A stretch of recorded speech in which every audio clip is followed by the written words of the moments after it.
Oi, gente, como é que vocês estão? Eu espero que vocês estejam bem, estejam com saúde. Eu sei que 2020 foi um ano completamente atípico, completamente fora da curva, né? Mas eu tenho fé que 2021 vai ser um ano muito mais calmo, muito mais leve. Vamos ter fé, né? De que tudo vai melhorar.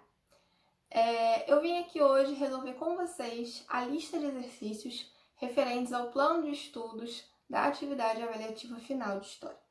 Nós vamos ler juntos as questões, destrinchar cada possibilidade de resposta e fazer uma bela de uma revisão de história. Prontos? Podemos começar? Mas antes de começar a fazer os exercícios propriamente ditos, eu anotei aqui os principais conteúdos do ano letivo, né? Para vocês saberem o que esperam vocês em cada exercício. O primeiro conteúdo é referente à República Brasileira, formação de um Brasil-República. Então, nós vamos estudar República da Espada, República Oligárquica, República Café com Leite. Vamos estudar, na história geral, guerras mundiais, a primeira e a segunda. Voltando ao Brasil, estudaremos Era Vargas, populismo e Guerra Fria, no Brasil, na América Latina e no mundo, encerrando o conteúdo no comecinho dos anos 90. Bastante coisa, a gente tem aí algumas boas décadas para destrinchar. O século XX ele foi muito complexo, né? Foi um século de muitos e muitos acontecimentos. Então, prepara uma aguinha, um suquinho e bora lá! A primeira questão, ela tem a ver com o primeiro presidente que o Brasil teve, o Deodoro da Fonseca, né? Que foi um militar, né? Durante o governo de Deodoro da Fonseca, no contexto da República da Espada, foi convocada uma Assembleia Constituinte para a elaboração de uma nova Constituição. Promulgada em 24 de fevereiro de 1891, a Constituição estabelecia, vou ler as questões, e aí a gente vê o que está bom, o que está ruim, o que pode ser, o que não pode. Regime federativo, né? Cada estado tem uma certa autonomia, né? Igualdade perante a lei e laicidade do estado. Estado laico é um estado sem religião oficial. Tá boa, né? Tá uma opção boa. Vamos para B. Absolutismo. Escravização dos indígenas e reforço do poder católico. Não. Absolutismo é um regime com monarquia total, não temos presidente. Indígenas não podem ser escravizados desde a chegada dos jesuítas. E a Igreja Católica, embora muito forte, não é a única religião permitida por aqui, né? C. Voto feminino. Já podem descartar. O voto feminino demorou para ser legalizado aqui no Brasil, para ser completamente regulamentado. Mulheres não podiam votar até bem pouco tempo atrás. Igualdade perante a lei e demarcação de terras indígenas. Não é por conta do voto feminino. Terras indígenas também não foram demarcadas. D. Regime confederado. Laicidade do Estado, reforma agrária. Nunca tivemos reforma agrária no Brasil. Sempre que cai uma questão com reforma agrária, vocês ignorem, porque não é. Então, gabarito, letra A. Tranquilo, né? Uma questão para analisar a Constituição, isso sempre cai. Cai sempre em prova, em vestibular. Prestem atenção em nossas Constituições. A gente pode ir para 2? Tudo certo? Outra coisa, vocês me procurem. 2. O período conhecido como República Oligárquica recebeu esse nome por ter sido dominado pelos interesses das oligarquias a partir da política dos governadores. Oligarquia significa governo de poucos, né? Poucas pessoas no poder.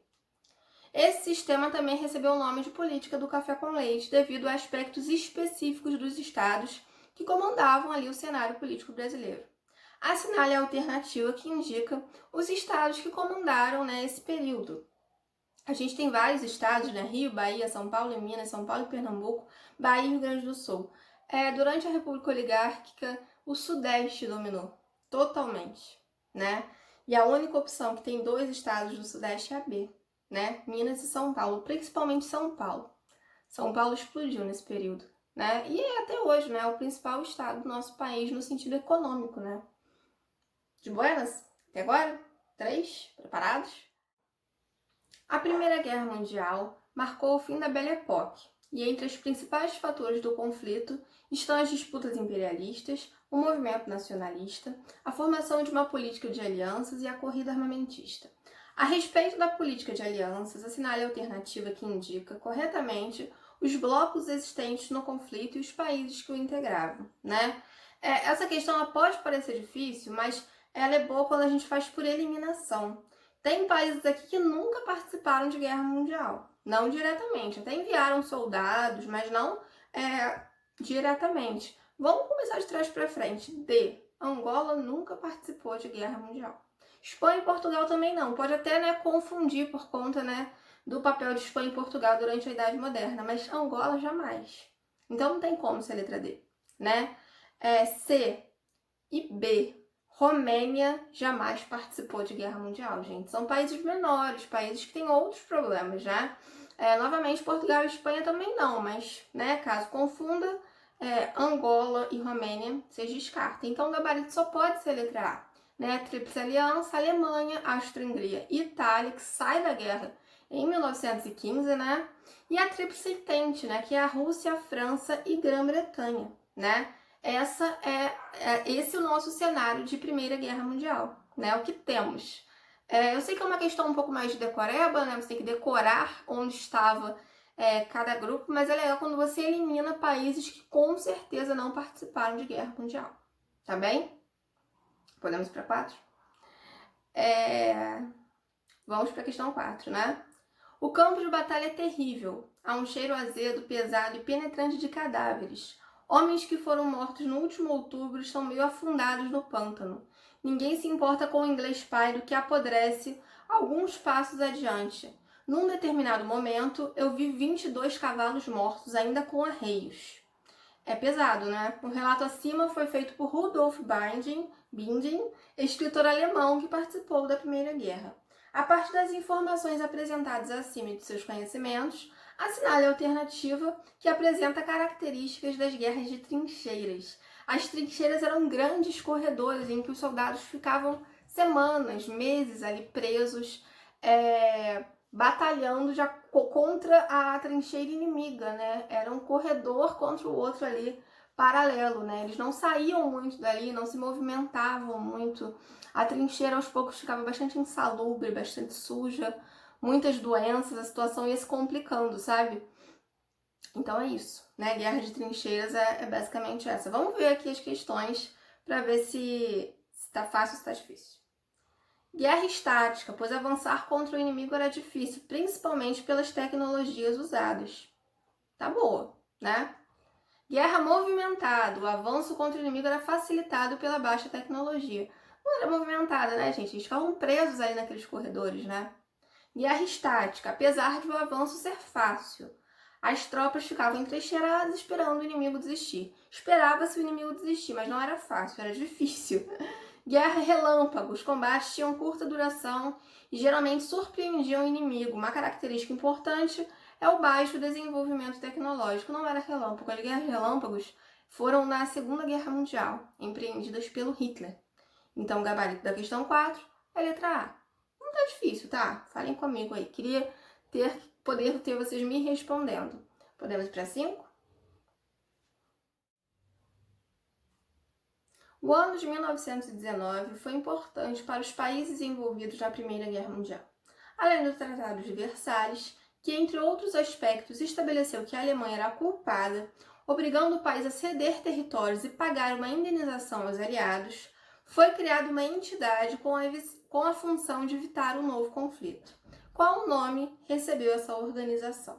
Comecon e Pacto de Varsóvia, né, A e B, são instituições desenvolvidas pela União Soviética na conjuntura de Guerra Fria. Então não pode ser. Tríplice Aliança é o nome, né, de uma das organizações da Primeira Guerra Mundial. Ela não foi criada para evitar novas guerras. Nos resta a letra D, Liga ou Sociedade das Nações. É uma espécie de precursora da ONU, né? A Liga das Nações não dura muito tempo e ao fim da Segunda Guerra Mundial ela é substituída pela ONU, tá bem? 6. Esta guerra, de fato, é uma continuação da anterior. Quem falou isso foi Winston Churchill, em agosto de 41, primeiro-ministro inglês, né? A afirmativa acima confirma a continuidade latente de problemas não solucionados na Primeira Guerra Mundial que contribuíram para alimentar os antagonismos e levaram à eclosão da Segunda Guerra. Entre os problemas identificados, há desenvolvimento do imperialismo chinês na Ásia, com abertura para o Ocidente. A China ela não tinha esse poder todo durante a Segunda Guerra Mundial. Ela se desenvolve muito nos anos seguintes, atualmente trata-se sim de uma potência, mas não nesse período. B. Crescente nacionalismo, lembrem do Hitler, aumento da disputa de mercados consumidores e por áreas de investimentos. Lembrem, né, da segunda onda imperialista. A questão é boa, a opção é boa. C. Os antagonismos austro-ingleses que giraram em torno da questão de Alsácia e Lorena. A França estava muito envolvida também com a Alsácia e Lorena, então, não, tá faltando país aí. D. Oposição ideológica que fragilizou os vínculos entre os países, enfraquecendo todo tipo de nacionalismo. Os nacionalismos, eles ganharam força, né? E a oposição ideológica aqui que vocês podem pensar, ela ocorreu principalmente na Guerra Fria, né? Então, questão 6, o gabarito, letra B. Prontos para 7? Leia a questão atentamente. Não, leia atentamente os tópicos a seguir e assinale a alternativa que indica o lugar relacionado às práticas ocorridas durante a Segunda Guerra Mundial. E aí ele vai falar vários acontecimentos bem pesados. Experiências médicas, torturas, desnutrição, trabalho intenso e fome. Envio a câmaras de gás, nas quais as pessoas eram executadas em salões fechados por meio da inalação de gases letais. Centros esportivos. Não, né, gente? Espero que não, né? Campos de concentração, é boa. Escolas, pelo amor de Deus, não. Prédios comerciais, não. Não há pegadinha, não há mistério, gabarito é B. Campos de concentração. Então, questão 7, letra B, tá bem? Acho que dá pra ir, né? E aí, na questão 8, voltamos para o Brasil, dessa vez para a era Vargas, né? O presidente que mais tempo ficou no poder por aqui. Ao assumir o governo provisório, Getúlio Vargas impôs uma série de medidas, como a dissolução do Congresso Nacional e a substituição de presidentes de província, que eram os governadores, por interventores. Ele colocou um interventor em cada estado, um interventor que respondia a ele, que devia obediência a ele. Qual o objetivo dessas medidas?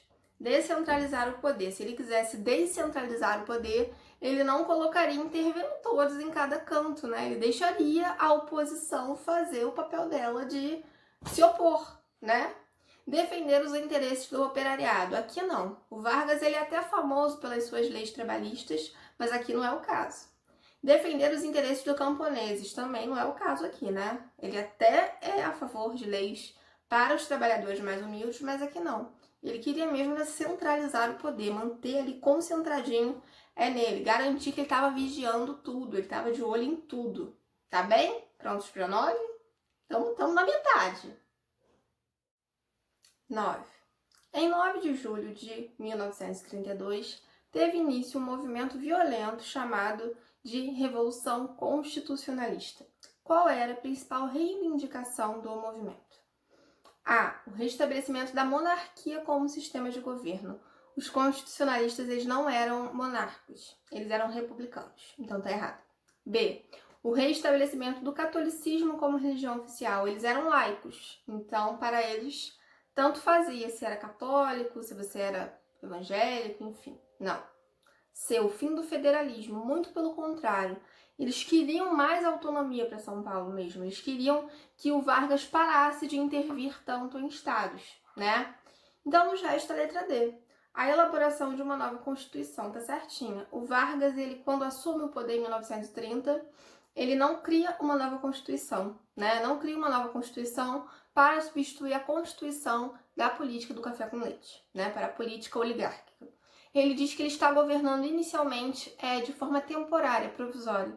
Só que o poder provisório dele dura 2 anos. Com medo de que Vargas desse um golpe, de que ele não saísse do poder, de que ele se recusasse, os paulistas pressionam ele por meio da Revolução Constitucionalista. Dá certo, ele cria uma Constituição de fato, né, em 34, mas ele acaba realmente dando um golpe em 37. Então dá certo, porém Vargas, ele adia o golpe alguns anos, né, no final ele faz o que ele quer, tá bem? Questão 9, o gabarito, a letra D. 10.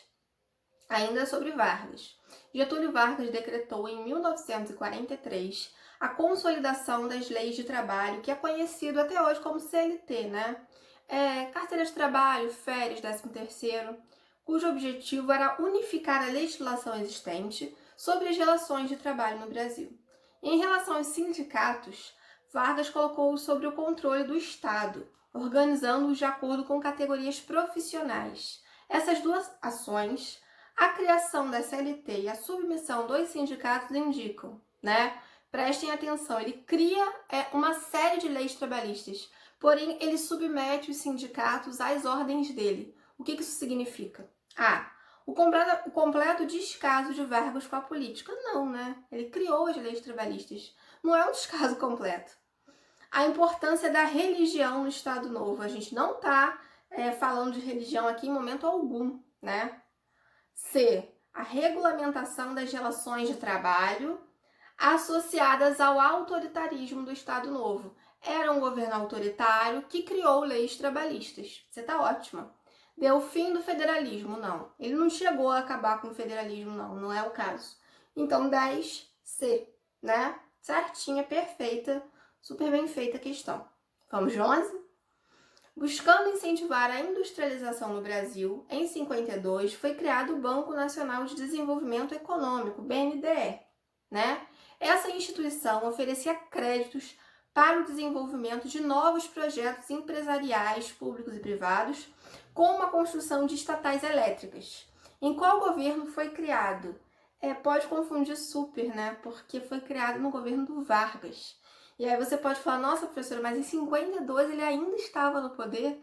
Ele chega a sair do poder ao fim da Segunda Guerra Mundial e fica um tempinho fora, ele é substituído pelo Dutra, mas ele volta, Ele é eleito democraticamente dessa vez, por eleições convencionais e volta. Então ali antes dele se matar, antes do suicídio, a gente tem Vargas. Todos os outros presidentes, eles rolam depois desse suicídio de Vargas. Então, questão 11, gabarito, bola, P de bola. Tudo bem? Na próxima questão, a 12, a gente vai analisar outro presidente muito, muito importante para a nossa história, o JK, o Juscelino Kubitschek. JK inspirou-se no nacional desenvolvimentismo do Vargas para desenvolver sua campanha política. O seu slogan apresentava uma proposta de modernização rápida e eficiente, elevando o país principalmente no campo econômico. Assinale a alternativa que indica o slogan de JK. O Brasil Feliz de Novo é um slogan do PT, se eu não estou louca, enganada, mas não é de JK. Varre, varre, vassourinha é do Jânio Quadros, Foi um presidente que ficou 7 meses no poder, abdicou, uma loucura. Ele é bem loucão. E ele falou que ia varrer a corrupção, mas, enfim. C, queremos Juscelino. Não, pode confundir super, É D, 50 anos em 5. Ele desenvolveria o país em 5 anos, o equivalente a 50 anos. Não sei se ele fez isso tudo, mas ele é um presidente relevante. Não dá pra descartar ele de todo, não. Ele criou Brasília, Então tem o seu poder, sim. 13, preparados? 12, o gabarito é dado. Em seu discurso no comício das reformas, João Goulart anunciou reformas importantes para a população brasileira, como a ampliação dos direitos de voto aos cidadãos analfabetos e soldados, a ampliação do monopólio da Petrobras, a nacionalização de empresas prestadoras de serviços públicos e a limitação das remessas de lucros das empresas estrangeiras para o exterior. Como ficaram conhecidas essas propostas? Plano de metas. Plano de metas foi criado pelo JK. B. Plano SALT. Foi criado pelo Dutra, aquele que substituiu o Vargas por um tempo. A D tá Plano Collor, que foi pelo Collor, que é um outro presidente que tivemos. Nos resta a letra C, reforma de base. Elas não foram implementadas, o João Goulart foi deposto antes disso, Então as reformas de base nunca aconteceram de fato. Mas a questão 13, o gabarito, é letra C. 14. Uma das principais demandas dos revolucionários na Revolução Mexicana, fomos para a América Latina. Prestem atenção, hein? Não estamos mais em Brasil. Era a distribuição das terras. Dessa forma, qual era a conjuntura agrária no início do século XX? Qual a condição de grande parte da população mexicana? Gente, sempre que vocês pensarem em México no século XX, pensem em concentração de terras, em desigualdade dos mais ricos sobre os mais pobres.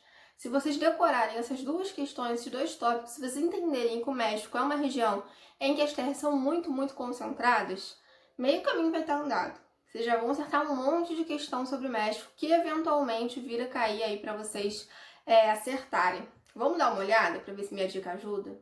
A terra era repartida de forma igualitária entre os mexicanos, possibilitando que grande parte da população desfrutasse de todos os benefícios da vida no campo.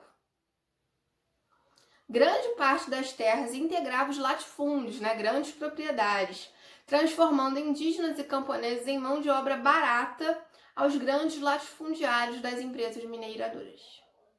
B tá ótimo, né? C. Como a distribuição de terras era difícil, grande parte dos indígenas e camponeses dedicaram-se ao trabalho industrial especializado, o que gerou um afastamento deles no campo. Gente, eles até poderiam trabalhar na indústria, No México até havia indústria, assim, no século XX, porém não especializado. O trabalho especializado é um trabalho que você faz depois que você se forma, que você faz faculdade, faz pelo menos cursos técnicos, sabe? Então, C tá errada. Vamos de D, vamos ver a D. Camponeses e indígenas não se importavam com as desigualdades econômicas e sociais existentes no México, pois estavam acostumados a sofrer. Não, gente? Ninguém está acostumado a sofrer, 14, o gabarito é B de bola. Tudo bem até aqui? São muitas questões, muitos temas, A gente percorre Brasil, Europa, América Latina, mas os exercícios não estão difíceis, eles estão tranquilos, assim, Estudando, o negócio engrena. 15. Em exílio nos Estados Unidos, o Francisco Madero redigiu o Plano de São Luís de Potosí, que, diferente do Plano de Ayala, que tinha como principal preocupação a questão da terra, o Plano de Madero propunha o quê? Ele também foi um governante mexicano, então o que ele queria além da terra? Unir o povo mexicano em uma revolta contra a ditadura que havia se estabelecido no México. A gente teve governos militares não só no Brasil, mas por toda a América Latina, e no México não foi diferente. E o Madero ele tinha a proposta de derrubar esses militares, de colocar eles para longe do México. Então A tá ótimo. B. Impedir que o povo mexicano se revoltasse contra a ditadura que havia estabelecido. Não, a B é o oposto do certo. C. Incitar o povo a apoiar a intervenção do Brasil no México. Nada a ver, sabe essas questões nada a ver? É igual a D tem menos a ver ainda. Incitar o povo a apoiar a intervenção da França no México. 15, letra A. 16. Vamos ver de que se trata. Se trata de Guerra Fria. Se trata do Gorbachev, Qual o plano que foi adotado pelo Gorbachev que autorizou o retorno dos presos e exilados políticos ao país, além de buscar a liberdade de expressão e a transparência no governo? E aí a gente tem vários termos que podem confundir, mas prestem atenção. NEP significa Nova Política Econômica, foi adotada pelo Lenin, lá no comecinho da Revolução Russa, assim que a Rússia sai da Primeira Guerra Mundial. Plano Quinquenal foi adotado pelo Stalin, que substituiu Lenin. Perestroika foi adotada, de fato, pelo Gorbachev, mas significava abertura econômica. A questão, está falando de volta de exilados políticos para o Brasil. Para a Rússia. E as questões políticas, a abertura política do Gorbachev ocorre com a letra D, Glasnost, O Gorbachev ele é famoso por começar a abrir a Rússia para o exterior, Fazer com que a União Soviética comece a declinar, após um longo período fechado ali com o Stalin. Então, as questões políticas, elas ocorrem com a Glasnost, letra D. Gravar conceito mesmo. Eu sei que não é tão facinho, mas se vocês fizerem isso, o gabarito é certo. Tudo bem até aqui? Difícil ou fácil? Espero que esteja tudo bem. 17. Além da terceira revolução industrial, um novo conceito surgiu no fim da década de 80 e início da década de 90. Eu nasci no início da década de 90. Como resultado do processo de expansão do capitalismo. Surgiram novos grupos econômicos e pessoas de diferentes regiões do globo começaram a ficar cada vez mais conectadas. Estamos falando de quê? Mercantilismo é um movimento que surgiu no século XV e XVI, com as grandes navegações. Guerra Fria acabou em 1980, 1990.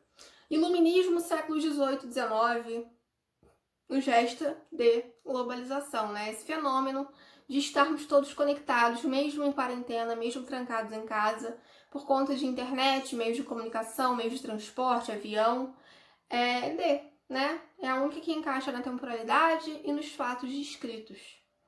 Então, 17, bora de 18. Originada da antiga Comunidade Econômica Europeia, um bloco surgiu em 92 e pode ser considerado uma resposta dos países participantes à conjuntura internacional que se criou após a Guerra Fria. Qual é esse bloco? Gente, o único desses blocos aqui que tem a ver com a Europa é a União Europeia, né? Mercosul, América Latina, NAFTA, Estados Unidos, Canadá. BRICS é uma sigla para Brasil, Rússia, Índia, China, África do Sul, né? South África. Então, ali a única que tem a ver com a Europa, que bate, que não tem problema, é a União Europeia. Tem mistério não, tá bem? 18, gabarito é bola. Vamos 19, tá acabando, faltam 2. Devido às crises das décadas de 60 e 70, principalmente as ditaduras que se estabeleceram nesse período e ao aumento das tensões entre países capitalistas e socialistas, as ideologias que compunham o bem-estar social se enfraqueceram, dando espaço a uma nova ideologia, né? Qual ideologia substituiu o bem-estar social? É a ideologia que temos atualmente na maior parte dos países, incluindo o nosso, que de cara tá aqui dando a resposta, é o neoliberalismo, né? Pouca intervenção do Estado na economia, somente em casos extremos, tipo pandemia, né? Feudalismo século XIV, XIII, XII, socialismo durante a Guerra Fria, nacionalismo durante a Segunda Guerra Mundial. Então nos resta, letra A, neoliberalismo. A última, questão 20. 20. O edifício Wilton Paz de Almeida, abandonado desde 2006 e ocupado por pessoas sem moradia, desmoronou na madrugada do dia 1º de maio de 2018, matando 4 pessoas. Segundo o que foi levantado, o motivo teria sido um incêndio causado por um curto-circuito em uma tomada do 5º andar do prédio. A população que residia no espaço passou a contar com a ajuda da prefeitura por meio de um vale-aluguel. Essa situação aponta quais problemas que podem ser considerados consequência da globalização no Brasil. A. Fome, desemprego, até aqui tudo bem. Guerras por motivos religiosos. Não estou nem falando que não existe preconceito religioso no Brasil, existe, mas não tem nada a ver com a questão. B. Guerras civis. A gente não tem uma guerra civil abertamente declarada, a gente não tem essa situação. Guerras por motivos religiosos, o desemprego sim. C. Estratificação social. O fato de que existem classes sociais, pessoas muito ricas e pessoas muito pobres. Desemprego. Ocupação geográfica desigual. O fato de que poucas pessoas moram nas áreas nobres, né, do Brasil e muitas moram em favelas, em comunidades, em prédios abandonados. C tá maravilhosa. D. Igualdade social. Fome e ocupação geográfica desigual. Não é igualdade, né? É desigualdade. A única que está certinha, sem nenhum erro, é a letra C. Encerramos, né, os exercícios. Eu sei que são muitas questões, que pode confundir, que pode dar um nó. Mas eu acho que se vocês lerem os exercícios com calma, ouvirem várias vezes tudo que eu falei para vocês, vai fluir muito melhor do que vocês pensam. Eu confio em todos vocês, sei que vocês são capazes, que vai dar tudo certo e que vocês vão terminar 2020 com essa ótima notícia, que é um notaço em história, tá bem? Tô torcendo, muito ansiosa para saber os resultados e saber que todos foram super bem. Beijinhos, se cuidem, fiquem com Deus e qualquer coisa eu tô por aqui.